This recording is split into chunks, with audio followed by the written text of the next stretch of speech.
4.6 billion years ago, our sun started to form about 2/3 of the way out on one of the spiral arms of the Milky Way. Our sun is a third-generation star, starting from gaseous clouds and dense nebulae containing many heavy elements. It condensed under the inexorable pressure of gravity until it was hot and dense enough to experience nuclear fusion at its core. As stars go, our sun is an average yellow star. But it is so massive that it contains 99.8% of all the mass in the solar system. Its radiant energy supports almost all life on Earth, and it drives Earth's climate and weather. It is almost 900,000 miles in diameter. It has a core temperature of about 15 million degrees, and its surface temperature of about 6,000 degrees. The sun will be fairly stable over the next 5 billion years, at which time it will enter its red giant phase. It will expand enormously so that its outer layers will reach the current orbit of Earth, giving it a diameter of almost 200 million miles. After that, it will live a few billion more years as a white dwarf. Mercury is the smallest planet in our solar system. It is only about 3,000 miles in diameter and has a surface that is pockmarked with craters like our own moon. It is the innermost planet and has an elliptical orbit that takes it within 28 million miles of the Sun at its closest approach, and out to 43 million miles at its most distant. It takes Mercury 88 days to orbit the Sun. And figure this out, sports fans. Although it rotates once every 59 days, the day on Mercury is 176 Earth days long. Oh, it doesn't really have a tail. We added the one in the video to make it easier to see and to show its orbit. And although the scale is correct for the size of the Sun relative to Mercury's orbit, we are showing the planet 100 times larger than it would be if it were to scale as well.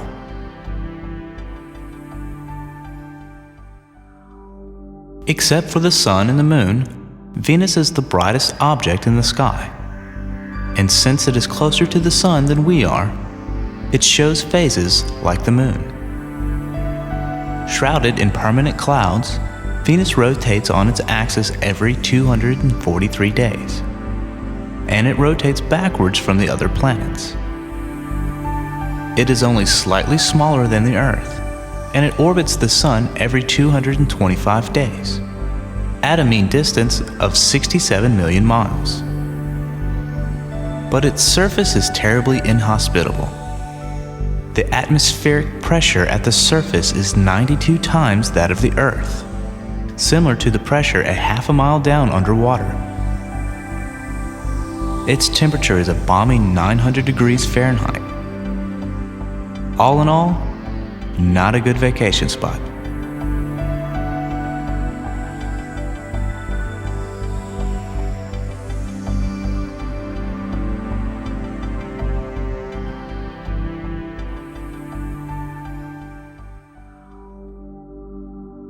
Our Earth is 8,000 miles in diameter and rotates on its axis, causing sunrise every day. It is the largest of all the planets that have a solid surface, and it possesses an unusually large moon for a planet of its size. Since the moon circles the Earth, we think of the moon's motion as circular. But since the Earth-Moon system revolves around the Sun at about 65,000 miles per hour, the moon's motion in the solar system isn't much different from our own. At 93 million miles from the Sun, the Earth is the third innermost planet, and is the only place in the solar system that we know of that has liquid water.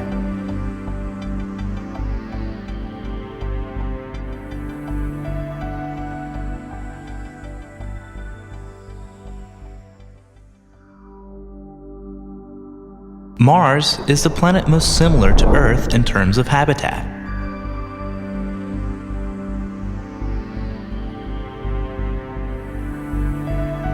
Although smaller than Earth and Venus, it has a thin atmosphere and probably had liquid water on its surface in the past.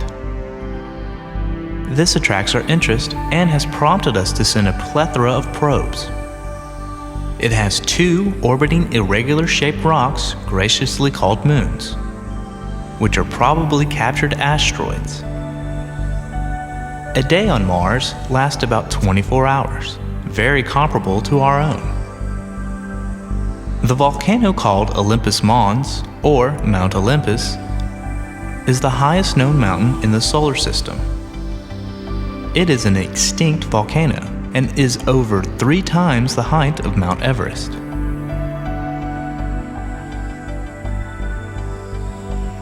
Mars is the 4th planet from the Sun and completes its orbit every 2 Earth years.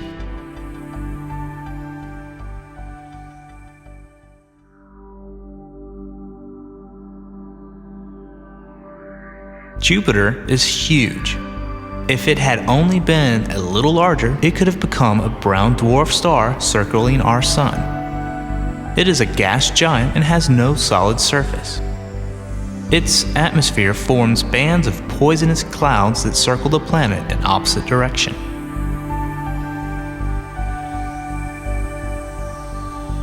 The giant red spot is a huge storm that has been raging for hundreds of years. 4 of its many moons are so large that Galileo spotted them with his primitive telescope in 1610. In addition to moons, all of the gas giants have rings, but Jupiter's rings are so faint they are not visible.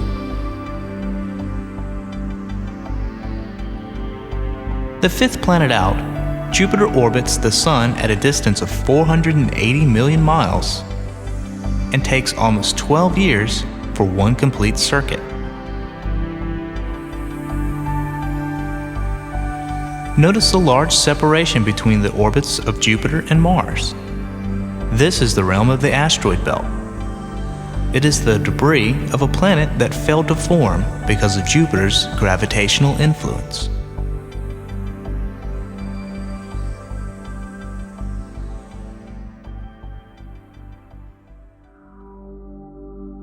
Saturn is the 2nd largest of the planets. Only Jupiter is larger. Like all the gas giants, it has a system of rings. And the rings of Saturn are glorious. Like Jupiter, Saturn also has dozens of moons, and one of them is particularly notable. Titan is the 2nd largest moon in the solar system, and it possesses an atmosphere remarkably like Earth's. It is primarily composed of water ice and rocky material. It is even possible that under the clouds and surface ice, Titan has liquid water and maybe even microbial life. It is 50% larger in diameter than our own moon and 80% more massive.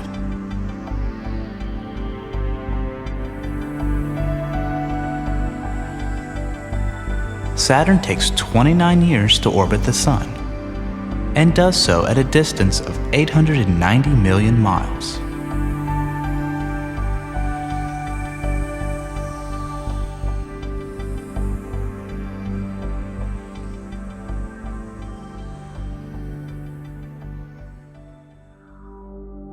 Uranus rolls on its side.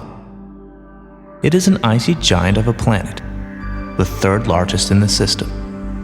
Like the other giants, Uranus has a ring system and numerous moons. It is the 7th planet out, and it orbits the Sun at a distance of 1.9 billion miles.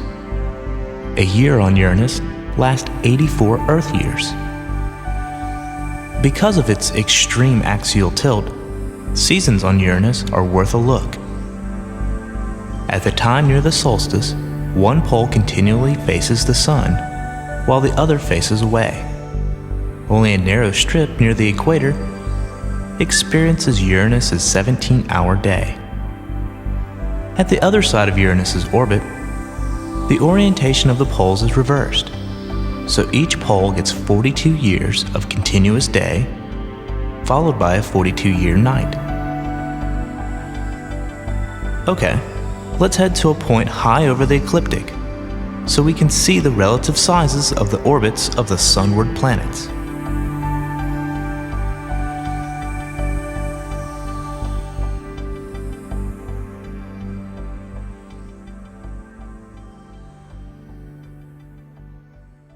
Neptune is a blue world. It is the smallest of the giant planets in our system, but still 30,000 miles in diameter.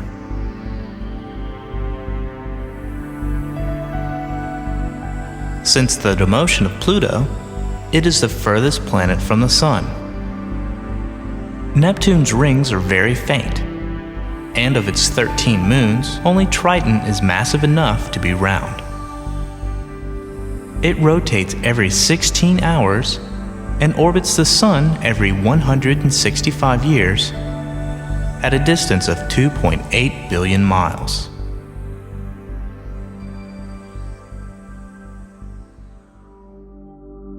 Pluto is now deemed a dwarf planet and a member of the Kuiper Belt. The Kuiper Belt is a region of the solar system that extends just beyond the orbit of Neptune, at about 2.8 billion miles out to about 5 billion miles. Like the asteroid belt, it is crammed with many small bodies orbiting the Sun, most of which are frozen methane, ammonia, and water. Here's a size comparison. Earth, Ganymede, Titan, our Moon, and several bodies from the Kuiper Belt. Currently, the largest known Kuiper Belt bodies are Eris, Pluto, Sedna, and many more without formal names like FY9 and EL61.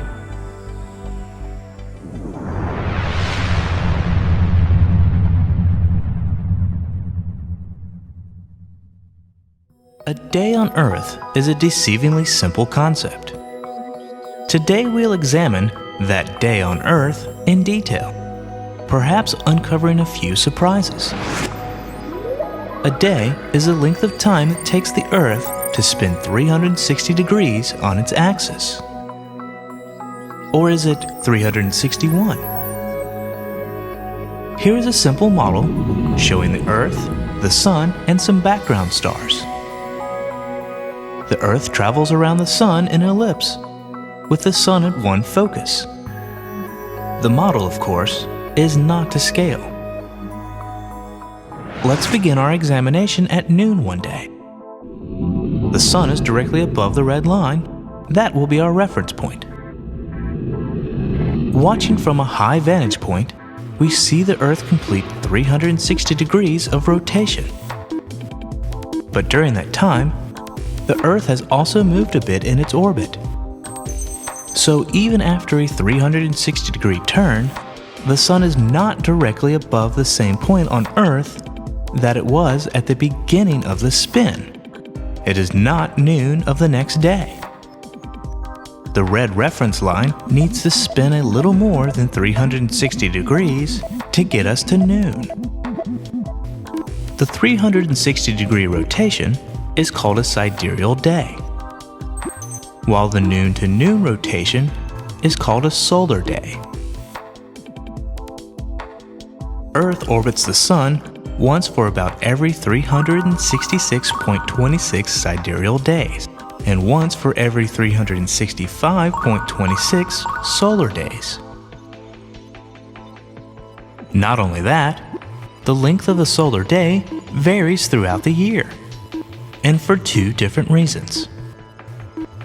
First, because of its orbit is an ellipse and not a circle, the Earth moves faster when it is near the Sun and slower when it is further from the Sun.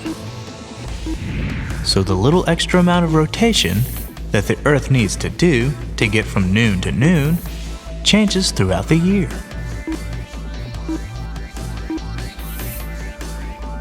Second, because the Earth is tilted on its axis, the little extra rotation to get from noon to noon is largest at the solstices and smallest at the equinoxes. So solar days grow progressively longer as we move from the equinox, March and September, to solstice, June and December. And did we mention the Earth's spin is slowing down?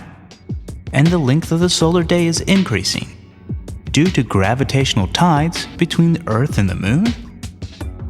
The length of the mean solar day is increasing at a rate of approximately 1.4 milliseconds every century. 2 billion years ago, there were about 750 days in a year. Now let's talk about daytime. That period out of 24 hours when it is light outside. Day versus night. Due to refraction and scattering of light by the atmosphere, there can be daylight even when the sun is slightly below the horizon. But day length is usually about the sun's disk being on or above the horizon. So the day begins the moment the sun's disk appears during sunrise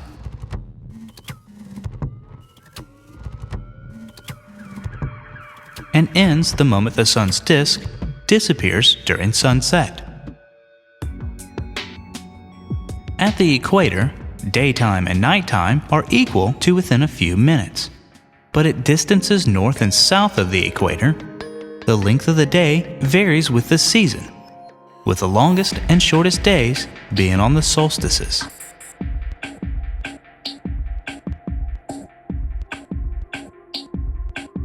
At the poles, once the sun has risen, it stays up for 6 months before it sets again. And during the course of each day, it travels in a complete circle around the edge of the sky.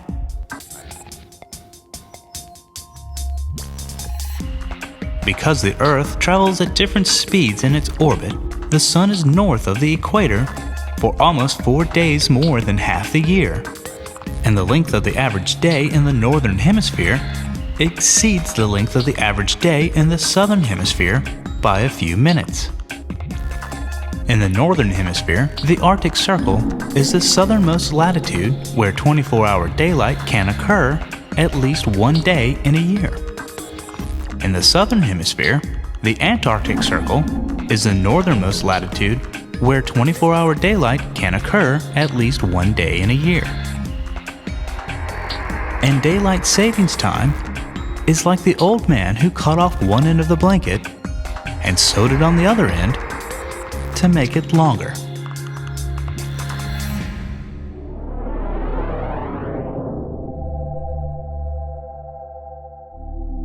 A year on Earth is measured by one complete trip around the sun.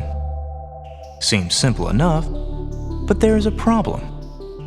The Earth doesn't travel in a path around the sun that returns to its starting point. So how do we know when a year starts or ends?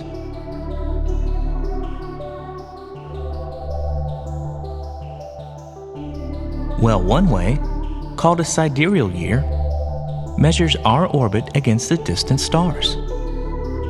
As viewed from the Earth, our orbit causes the sun to appear to move through the constellations of the zodiac on a path called the ecliptic. And when the sun returns to its starting point, a sidereal year has passed. This motion is difficult to observe directly because the stars cannot be seen when the sun is in the sky.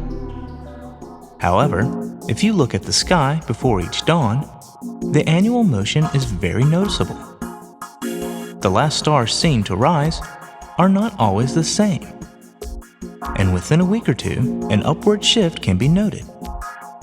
As an example, in July in the northern hemisphere, Orion cannot be seen in the dawn sky, but in August, it becomes easily visible. Measuring a year this way gives a period that is 365 days, 6 hours, 9 minutes, and 10 seconds long.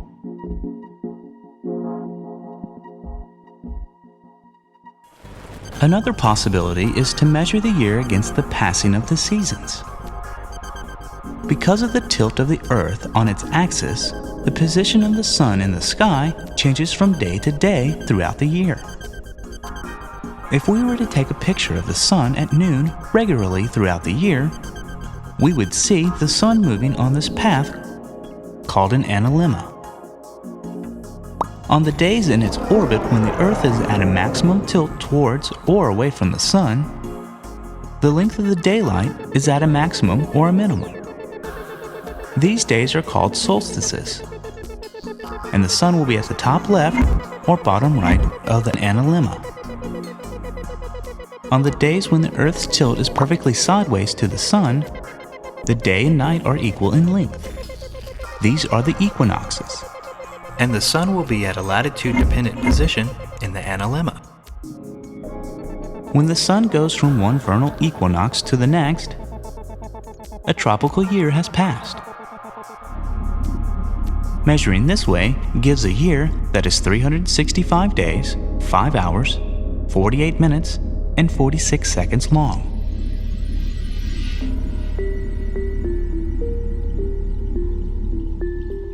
The length of a year on Earth is affected by several gradual and cyclical changes in its orbit and its tilt. First, there is the precession of the Earth's axis. Over a period of about 26,000 years, the Earth's axis traces out a circle in the sky. One result of this is that the North Star changes over time. Right now, the Earth's axis points towards Polaris. 5,000 years ago, the axis pointed to a star in the constellation Draco. And 12,000 years ago, the brilliant star Vega was the pole star.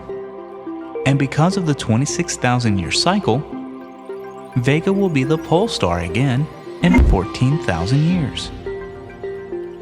The precession of the equinoxes is caused primarily by gravitational forces of the Sun and the Moon acting on the Earth. While the axial tilt is the primary cause of seasons on the Earth, the distance from the Sun, which changes throughout the year because of the elliptical shape of the Earth's orbit, contributes a small bit of temperature variations throughout the year as well. When the axis is aligned so it points towards the Sun during perihelion, one hemisphere will have a greater difference between the seasons, while the other hemisphere will have milder seasons. The hemisphere, which is in summer at perihelion, will receive much of the corresponding increase in solar radiation. But that same hemisphere will be in winter at aphelion and have a colder winter. The other hemisphere will have a relatively warmer winter and cooler summer. When the Earth's axis is aligned such that aphelion and perihelion occur near the equinoxes, the northern and southern hemisphere will have similar contrast in the seasons.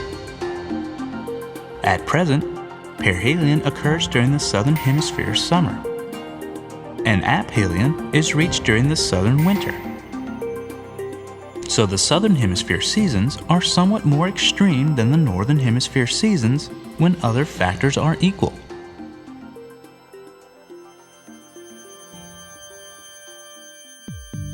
In addition, the gravitational effects of other planets cause the ellipse of our orbit to slowly spin around the Sun. It takes about 112,000 years for the ellipse to revolve once, relative to fixed stars. When considered together, the two forms of precession add, and it takes about 21,000 years for the solstice to go from aphelion to aphelion. The dates of the perihelion and the aphelion advance each year on this cycle, an average of 1 day per 58 years. The eccentricity of the Earth's orbit is a measure of how round or how oval the orbit shape is. Over thousands of years, the eccentricity of the Earth's orbit varies as a result of gravitational attractions among the planets, primarily Jupiter and Saturn. The orbital eccentricity cycles with a period of roughly 100,000 years. As the eccentricity of the orbit evolves, the semi-major axis of the orbital ellipse remains unchanged, so the length of the sidereal year remains unchanged. As the Earth travels in its orbit, the duration of seasons depends on the eccentricity of the orbit. When the orbital eccentricity is extreme, the seasons that occur on the far side of the orbit are substantially longer in duration. In addition to axial precession, there's the axial tilt, the angle the Earth's rotational axis makes with its orbital plane. It is currently about 23.4 degrees and is declining. This tilt varies from 22.1 degrees to 24.5 degrees. It makes one complete tilt and back every 41,000 years. This change in tilt is directly related to ice ages on Earth. The last maximum tilt occurred in 8700 BC, and the next minimum tilt will happen in 11,800 AD. The inclination of Earth's orbit drifts up and down relative to the present orbit, with the cycle having a period of about 70,000 years. And the orbit also moves relative to the orbits of other planets as well. By calculating the plane of unchanged total angular momentum of the solar system, we can define the orbital plane called the invariable plane. It is approximately the orbital plane of Jupiter. The inclination of the Earth's orbit has a 100,000-year cycle relative to the invariable plane. This 100,000-year cycle closely matches the 100,000-year pattern of ice ages.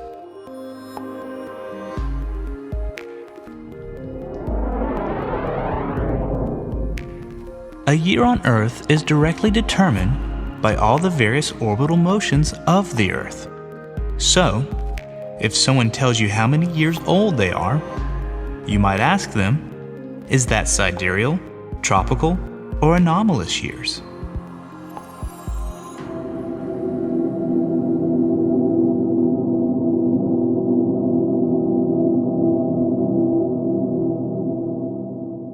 Want to see something really big? Well, watch this. Our starting point is our own moon. We've seen men walk on the moon, and it's pretty big. But even the smallest planets are bigger. Here are Mercury, Mars, Venus, and Earth. And the gas giants in our solar system are huge in comparison. Here are Neptune, Uranus, Saturn, and Jupiter. And of course, our Sun makes even Jupiter seem small. But let's look at some really big stars. Here's Sirius, and Pollux, and Arcturus, and Aldebaran, and Rigel, and Deneb, and Antares, and Betelgeuse. And the largest star we currently know about is VY Canis Majoris.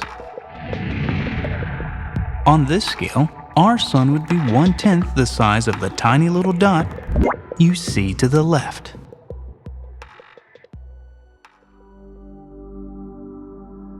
We know mass distorts space.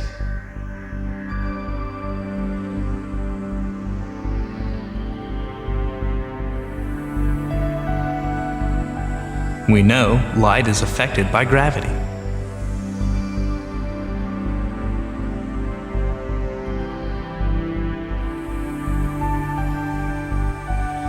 And we know Einstein's theory of general relativity makes possible one of the strangest objects ever imagined by physicists. If you could create a large enough distortion in space-time, by placing enough mass in a small enough space, you could create a region of space-time so strongly curved that nothing, not even light, could escape it. And since nothing can travel faster than the speed of light, anything that entered this region of space-time would be trapped there until quantum mechanical effects allowed it to escape. Black holes can come in any size and have any mass. All that is required is that enough mass can be concentrated to the point where it collapses under its own gravity. Stellar mass black holes are formed when stars 20 or more times the size of our own sun finally run out of fuel in their cores. They rapidly cool and collapse, and the shockwave from the collapse blows the outer layers of the stars to bits in a colossal explosion called a supernova. But the small, dense core of the star can remain bound together by the force of gravity. As it continues to collapse inward under its own weight, the atomic particles of the core are smashed together until all that is left is a black hole. In its center lies the singularity, the mass of an entire star crushed into a single point in space. Surrounding that is an invisible shell called the event horizon. This is the cosmic point of no return. Once inside the event horizon, nothing, not even light, can escape except through quantum mechanical processes. Supermassive black holes may contain billions of times the mass of our sun. These monsters lie at the center of every large galaxy. Micro black holes have tiny masses at which the effects of quantum mechanics are very important. Black holes of this type have been proposed to have formed during the Big Bang and would quickly evaporate due to said quantum mechanical effects. At the end of their life, it is believed that they would emit a sudden burst of energetic particles, but no such bursts have been detected as of 2008. We can never see into or directly know about what happens inside the event horizon of a black hole. In effect, any object that crosses this imaginary line has left our universe for good. But if nothing, not even light, can escape a black hole, then how do astronomers manage to detect them? It is possible to imagine spotting a solitary black hole by observing the bent starlight from behind it. But a better chance of detecting one would arise if they were not alone in space, but accompanied by another star. This black hole is drawing matter from a companion star, which orbits it at a distance safely outside the event horizon. As the gas spirals into the black hole, it heats up and emits huge quantities of high-energy radiation. Intense radiation emerging from a small area, or stars orbiting small invisible companions, these are telltale calling cards of a black hole.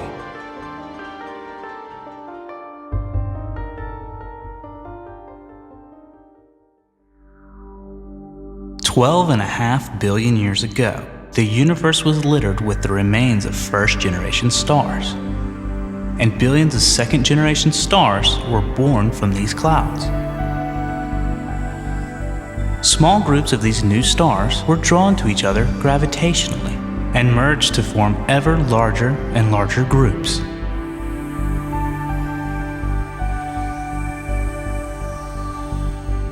Our own galaxy, the Milky Way, is an example of a spiral galaxy born in this early era.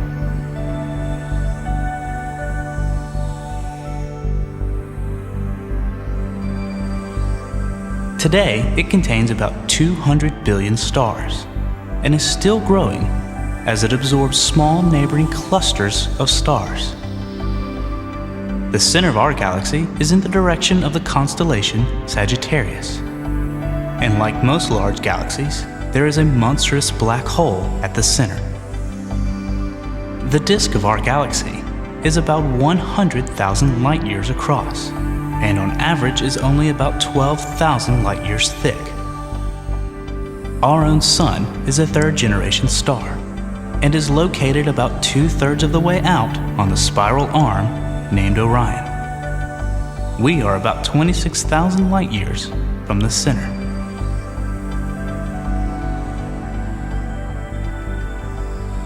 The Milky Way is a member of a group of 20 or 30 galaxies and star clusters called our local group. The largest galaxy in this group is our sister spiral galaxy, Andromeda. Is it possible for distant galaxies to be moving away from us faster than the speed of light? And if it is, would it be possible for us to see them? Surprisingly, the answer to both questions is a resounding yes. How is that possible? How can something travel faster than the speed of light? Today we will try and paint an accurate picture of the universe based on the lambda cold dark matter model, which is the best cosmological model today. Once we have painted that picture, the answers to our questions will be straightforward.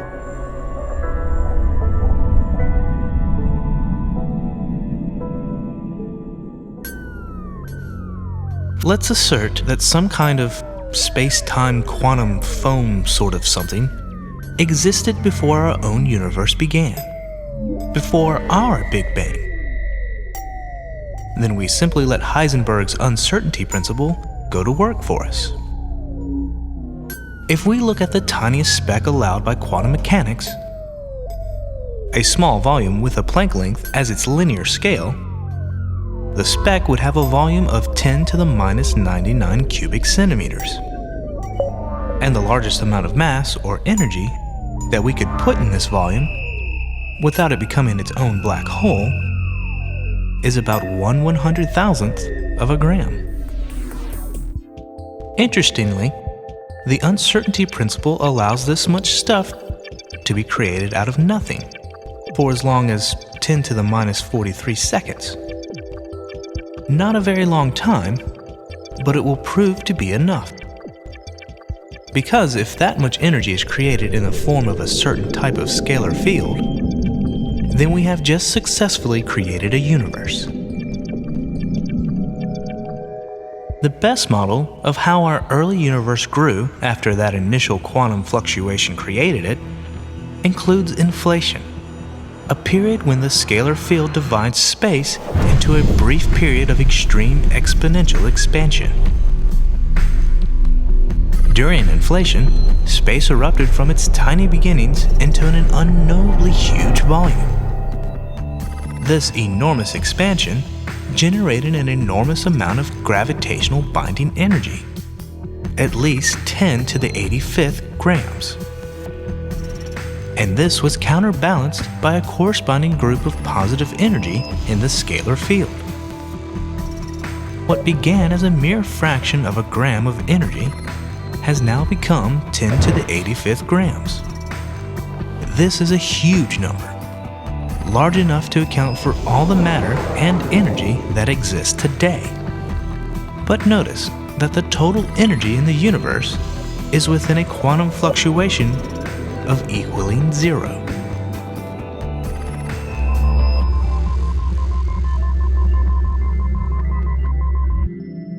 As a byproduct of the enormous growth of space during the inflationary period, tiny quantum fluctuations grew into macroscopic fluctuations in the density of the scalar field, making it ever so slightly lumpy.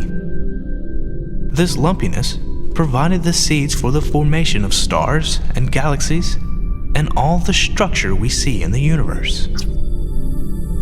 At the end of inflation, the temperature throughout all of space was still enormously hot. But as space continued to expand, it cooled, and the energy of the scalar field, which now filled all the new and enormously huge volume of space, decayed into dark matter and dark energy and normal matter.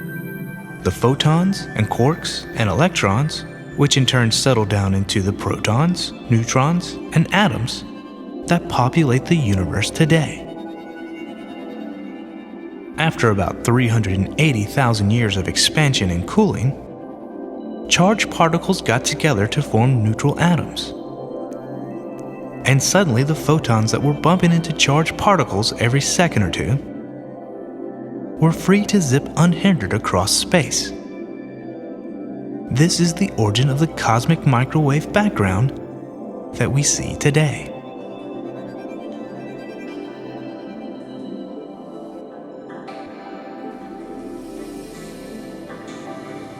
Let's let this volume of blue dots represent all of space at that era. Then let's focus our attention on this tiny portion that has a radius of about 42 million light years.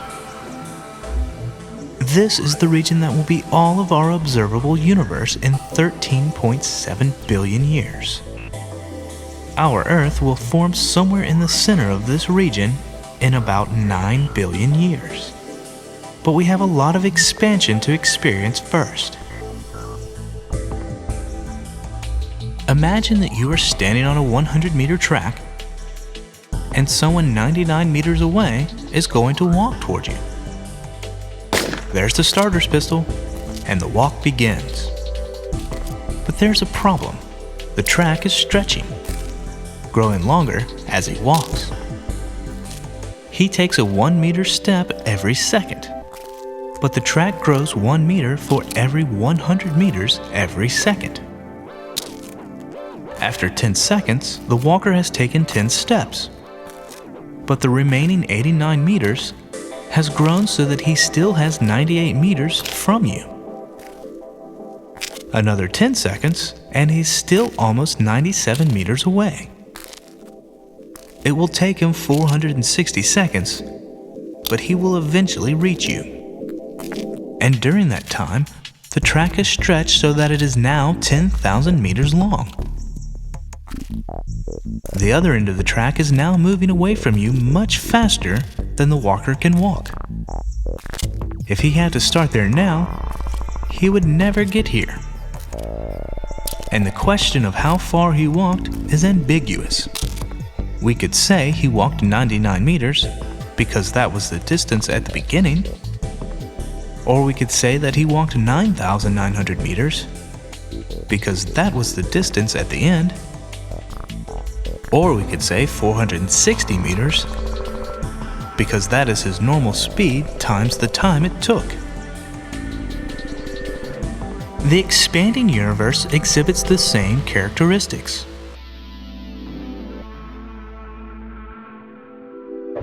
Light from the edges of the 42 million light-year sphere began their journey to the spot where the Earth will develop about 13.7 billion years ago. But during the trip, the intervening space multiplied itself 1,090 times. And now the spherical shell from which the light began is about 46 billion light-years away. This is the farthest into space we can see right now, and it is called our particle horizon. 100 million years after inflation, the first stars formed. They were massive giants that formed in every region of space, including our little sphere of observable universe. Those that formed on a shell a little inside our expanding particle horizon are just visible today. The light from these primitive giants has been traveling over 13 billion years. And the shell of space where they formed is now over 36 billion light years away.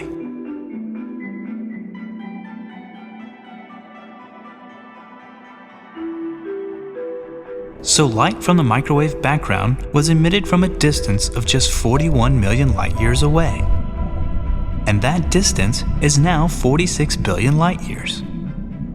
And light from the earliest stars was emitted from a distance of 1.5 billion light years. And that has grown to 36 billion light years. Due to the faster-than-light expansion of space in those early years, the light was actually moving away from us for billions of years before the slowing expansion allowed it to start moving towards us. Light we see today from some distant galaxies that was emitted from 5 to 6 billion light years away comes from objects that were the most distant at the time the light was emitted.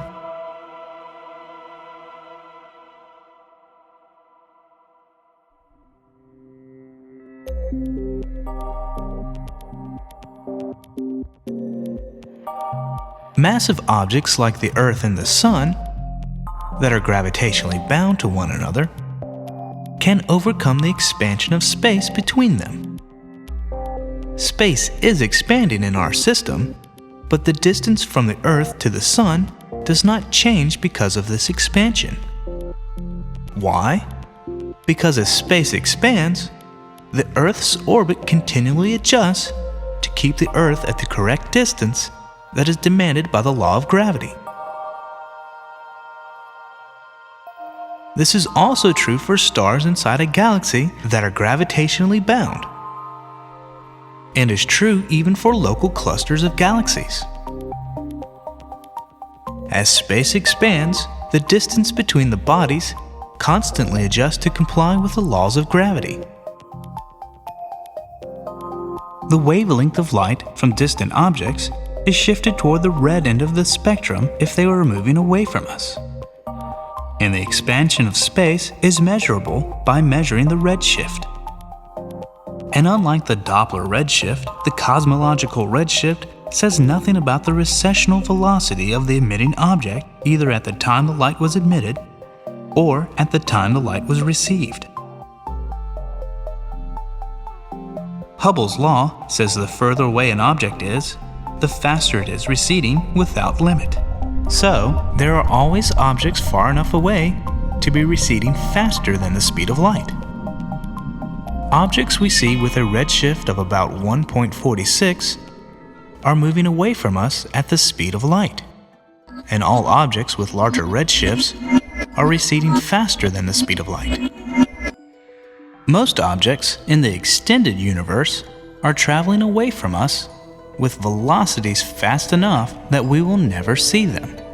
In effect, we have an event horizon, and events beyond our event horizon are effectively unknowable to us. Objects that have a current redshift of about 1.8 are currently about 18 billion light years away, and are now crossing our event horizon, never to be heard from again.